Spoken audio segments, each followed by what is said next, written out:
Você sabia que a Winona cresceu num ambiente que não tinha nem luz ou água encanada? A Winona Ryder sofreu bullying na escola, terminou os estudos em casa, ela foi um dos maiores hits dos 90, afanou umas roupinhas de grife aí de uma loja, sumiu, ressurgiu e chegou dando voadora no lustre em Stranger Things.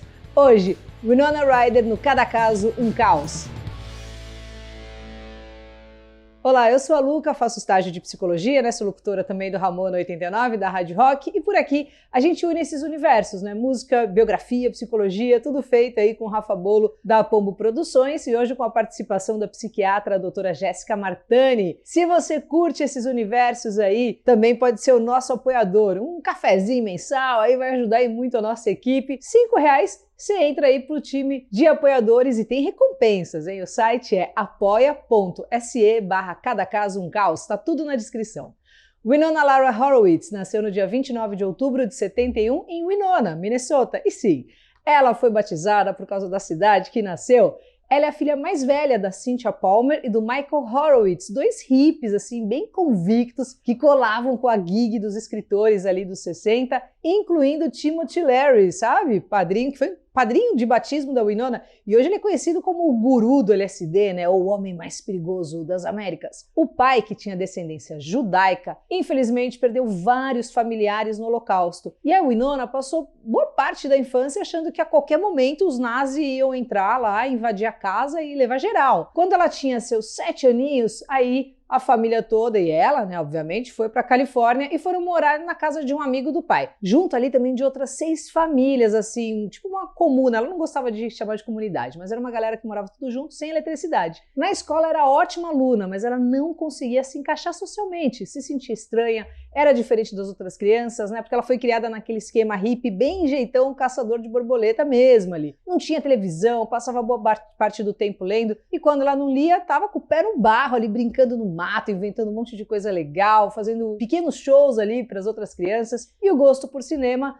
vinha também dessas sessões aí que ela fazia com a mãe, que já tinha trabalhado como projecionista. Então, vira e mexe ali, a mãe esticava o lençol e botava umas películas para rodar para a filharada. Assim como o nosso querido Macaulay Culkin, do Esqueceram de Mim, que também tá por aqui, começou a atuar bem cedinho, assim, com 11 anos. E os pais não deixavam a bagunça rolar solta, não. Tinha um cabrestinho ali. Só podia atuar durante as férias escolares e se não tirasse nota boa, já era. Aos 15 foi escalada com Charlie Sheen no longa A Inocência do Primeiro Amor. A Winona foi naturalmente sendo atraída, né, para papéis que refletiam a sua própria personalidade, tida como estranha, diferente, né, do senso comum, o que, ó, cresceu os olhos ali do estranho, diferente e genial Tim Burton, né? A partir daí, a ultra bem-sucedida parceria da Bela com a Fera renderia excelentes, esquisitíssimos frutos, como Os Fantasmas Te Divertem, de 88, eu fui ver no cinema, e o sucesso emo cult Edward Mãos de Tesoura, sensacional. É pronto, tava aí nossa menina Winona dando com a moleira na estratosfera, se tornando a queridinha dos 90 e atingindo um sucesso magistral ainda novinha. Quem não curtia esse sucesso todo eram os colegas da escola. A Winona conta que a fama dela assim, só fez com que ela virasse um alvo maior. O bullying comia solto, a galera tirava ela de bruxa por causa do papel no filme Beetlejuice, né? Ela foi escorraçada assim pra caramba, tinha medo de morrer. Teve uma vez que um grupo de meninas na escola bateram com a cabeça dela nos armários, encheram ela de bicuda depois que caiu no chão. Foi um negócio assim, show de horror. Ela precisou tomar vários pontos e acabou finalizando os estudos em casa. Em Hollywood a coisa também não era mil maravilhas, não. Por conta da descendência judaica, a Winona conta que foi alvo de antissemitismo várias vezes, uma delas por parte do Mel Gibson. Ela contou que as pessoas costumavam se surpreender com a sua origem, alegando que ela era, olha que, nossa, é muito viagem, né? Que ela era bonita demais para ser judia. Em contrapartida, também chegou a ser interrompida por um diretor no meio de um teste para ouvir olha garota, desiste, você não é bonita o suficiente para ser uma estrela. Teve mais, viu?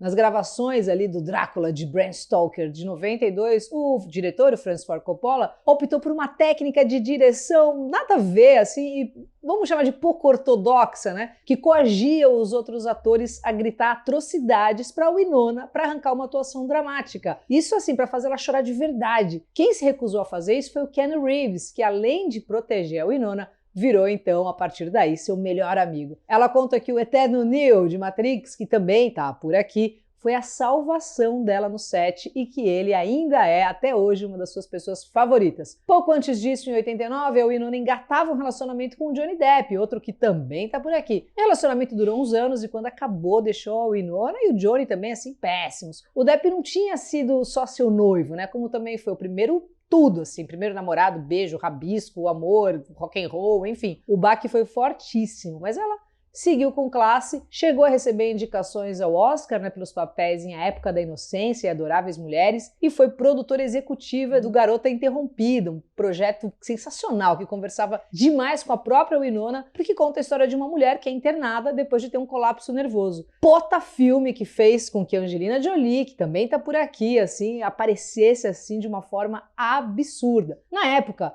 a Winona compartilhou suas lutas pessoais, né, com ansiedade e depressão, na esperança de diminuir o estigma e o preconceito dos problemas do nosso cabeçaralho. Mas ela falou que isso só fez geral tirar ela de louca, assim, tirava de maluca, quando na verdade ela estava esperando o efeito oposto. A depressão, somada a terríveis crises de ansiedade, fez com que a Winona se internasse no hospital psiquiátrico quando tinha 20 anos. Ela disse que se viu ali na capa da Rolling Stone com o título Winona Ryder é a garota mais sortuda do mundo, mas segundo ela isso partiu seu coração porque ela estava com muita dor, se sentindo confusa, perdida. Em 2001, o mundo acompanhou a Winona suando buço, né, depois que foi pega roubando mais de $5.000 em roupas de uma loja de boy extremo na Quinta Avenida, incluindo peças assim do famoso estilista Marc Jacobs. A atriz, que supostamente sofria de cleptomania, foi condenada por roubo e vandalismo e chegou a puxar um chilindró. Olhando em retrospecto, ela acredita que esse episódio foi um ponto de ruptura onde ela simplesmente precisava parar. Até aquele ponto, o peso da fama era um troço assim que ela carregava há mais de uma década. Mais de uma vez ela deixou clara quanta pressão ela sofreu sendo uma adolescente em Hollywood. Além disso, acabou ficando viciada, assim, hardcore mesmo, em analgésicos, depois de arrebentar as costas gravando Alien, a Ressurreição. E esse vício veio com tudo, né, quando esse caso explodiu. A CBS disse que no relatório de liberdade condicional da Winona estava escrito que ela tinha puxado 37 receitas de analgésicos de 20 médicos diferentes, usando 6 identidades diferentes. Ela conta que 2 meses antes de ser presa, quebrou o braço em 2 lugares e o médico charlatão entuchou ela de remédios para aguentar a dor. Depois disso, acabou batendo forte no chão gelado do ostracismo e ficou fora de cena um tempão. Se mudou para perto dos pais, tirou suas merecidas e tardias férias. Ela falou, acho que para mim, pessoalmente, foi bom para minha alma ficar sumida. Vejo isso como algo que abriu a porta para que eu pudesse fugir. Ficou sussa, na dela, e quando voltou metendo a voadora no lustre. E em 2016, assinou com a Netflix para estrelar a famosíssima série Stranger Things, que até hoje é um sucesso inacreditável. Inclusive a 4ª temporada tá rolando nesse momento com a Winona interpretando a atrapalhada mãe Joyce Byers. E ela conta que uma das maiores inspirações para o papel foi sua própria mãe e que ela não ia se interessar pelo papel se fosse uma daquelas mães perfeitinhas, pique propaganda da BCL, manja. A mãe dá vários conselhos para a personagem. A Winona disse que o primeiro conselhão mesmo assim do Stranger Things que a mãe deu foi quando a Winona ligou para ela e falou: "Mãe, o que você faria se tudo indicasse que seu filho está morto, mas você acredita que as luzes estão dizendo que ele não está?" A mãe ouviu assim e falou: "Querida, eu acreditaria totalmente nisso, é primordial." E na trilogia do Poderoso Chefão, sabia que ela foi escalada para fazer a Mary Corleone? Mas ficou doente e aí entrou a Sofia Coppola. Quanto à vida pessoal, tá super sossegada, é mega caseira, evita mídias sociais e prefere ficar no cantinho lendo seus livros, vendo seus filmes em VHS, ela curte muito isso até hoje. Hoje ela tá com 50 anos e recentemente estrelou uma campanha, sabe com quem? Com Marc Jacobs. Pois é, ele mesmo, 21 anos depois da prisão por ter roubado uns panos aí da marca. Como diria nosso velho Badawi, o mundo dá voltas. Para falar sobre, vamos ver a psiquiatra, gente finíssima, a doutora Jéssica Martani, certificada pela Universidade de Nova York, tá, meu bem? Que já passou por aqui no vídeo do Chris Cornell, do David Lee Roth, do Van Halen. Fala aí, Jéssica, querida!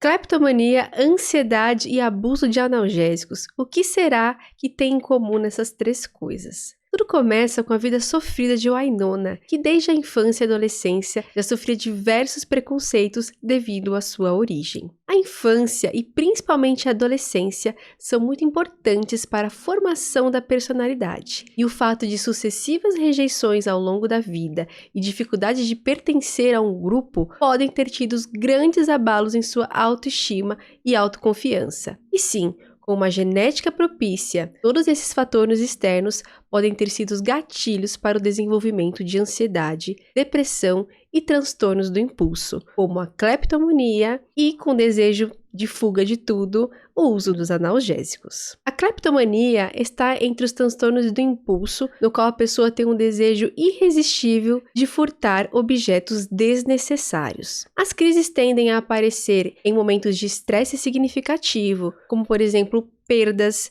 separações e términos de relacionamentos importantes. Mas e a gente se pergunta, qual é a diferença de um roubo, aquele que a gente conhece, e a cleptomania? A característica essencial da cleptomania são os ímpetos ou impulsos recorrentes. O ato ocorre do nada, sem pensar, é realmente um impulso. Geralmente a pessoa tem condição financeira de comprar aquele objeto. A pessoa apenas pensa em aliviar a tensão e a ansiedade que elas sentem antes do ato, já que completar a ação traz uma gratificação, traz um alívio e uma redução imediata dessa tensão. Na cleptomania, o objetivo não é o objeto, e sim o ato de roubar. Os objetos que são roubados, eles costumam ser doados, devolvidos ou guardados em local escondido. O que acontece é a tentação intensa de realizar o ato e uma incapacidade de resistir a esse impulso. Pessoas com cleptomania costumam ter problemas graves com relacionamentos interpessoais, também tem alta incidência de transtorno do humor, como ansiedade, outros transtornos do impulso, como jogo patológico, compra compulsiva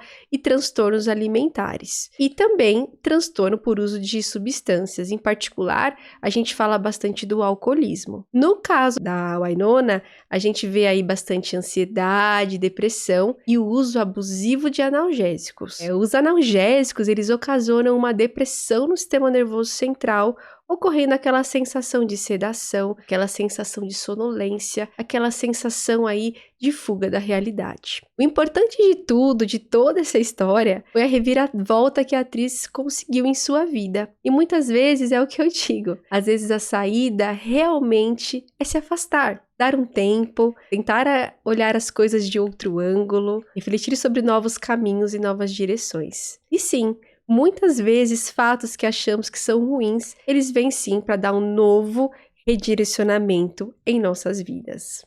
Demais, né? Obrigada, Jess. E obrigada a você que está aqui com a gente até agora e também aos apoiadores do canal, a Deia Prado Querido, @costura da Deia. Entra lá no Insta dela, é demais. Ela vende várias peças legais, artesanatos, bolsas, máscaras, pochetes, ela é ultra gente fina, @costura da Deia. Maurício Carneleto também e o José Inácio Horta Fischer. Muito obrigada, seus lindos. Ajuda a gente lá também se quiser, a nossa equipe, apoia.se/Cada Caso um Caos. Semana que vem, estamos na área de novo. Valeu! Me segue no Insta!